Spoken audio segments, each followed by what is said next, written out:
So Prop 59. Tell me about it.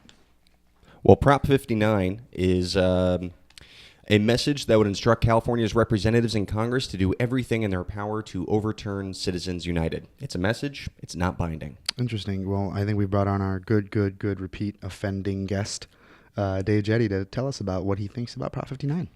Right. Well, obviously everyone in the Democratic Party is for it. Handful, well, except for I think Senator Hertzberg. Yep. Classic Senator Hertzberg. Yeah, man. But really, did we expect anything less from Hertzberg? But also the Los Angeles Times, also against it. For the same reason that I'm against it being on the ballot, but obviously very pro its message. It is an advisory vote. It's meant to instruct California government officials to try and amend the U.S. Constitution to prevent campaign spending, which is authorized by the Supreme Court decision in Citizens United. So that sounds like it's a good reason to not have it on the ballot in the first place, but now that it's on the ballot, that seems like that argument is kind of moot. Yes, but I with a lot of propositions, I think that people should send a message to the folks who are putting these propositions on the ballot to let them know, hey, we don't need to be voting on this all the time, right? Bond measures belong on the ballot. I think that's an appropriate thing to put on something like this. This is an advisory vote. It has no binding effect. It's basically telling the government to amend the Constitution with details to follow, right?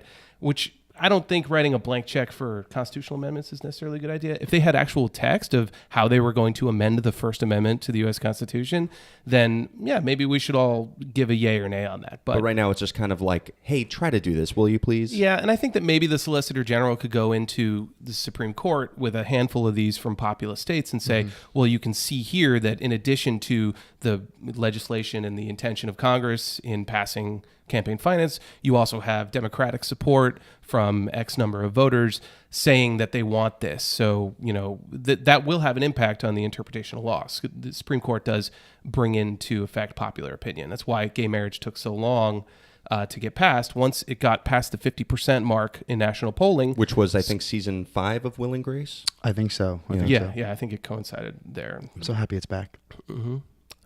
Yeah. But, I think this goes to like the larger question of what should we be voting on? Prop 8 was also a proposition that adjusted people's rights. That was a gentle way of putting that. Right. Adjusted people's rights, people not allowed to marry people of the same sex. Right. And the fact is, Citizens United decided that it was speech to make independent spending during campaigns. You may disagree with it, and certainly I disagree with the effect of it.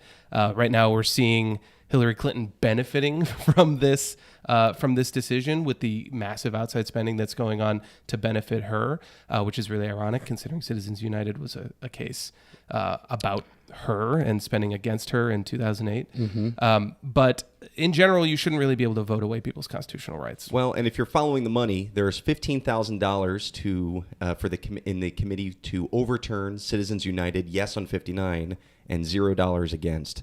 I was always following the money. There is no money in this proposition. Yeah, it's meaningless. It has no legal effect, so why would you spend against it? Yeah. So are we yes or no for you?